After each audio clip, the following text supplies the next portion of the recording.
আর নবী বলে দিয়েছেন যাদের স্বামী দেশের বাহিরে থাকে অথবা বাড়ি থাকে বউ, স্বামী থাকে অন্য জেলায়, ওই নারীদেরকে নবী উপদেশ দিয়েছে তোমরা সুন্দর পোশাক পরো না, ভালো করে সাজগোজ করিও না, কারণ অন্য কোনো পুরুষের নজর তোমার দিকে পড়তে পারে। বন্ধু, নারীরা যত সাজগোজ যত সৌন্দর্য সব কিছু স্বামীর জন্য, অন্য কোনো পুরুষকে দেখাতে পারবে না।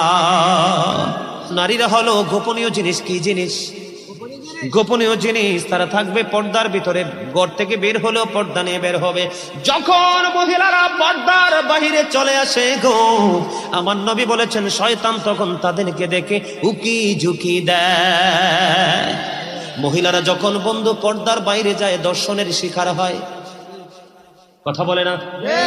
আজকে পৃথিবীর ইতিহাসে তথা বাংলাদেশের ইতিহাসে দেখেন, একটা ইতিহাস দেখাতে পারবেন না একটা পর্দাশীল নারীর জীবনে কোনো কলম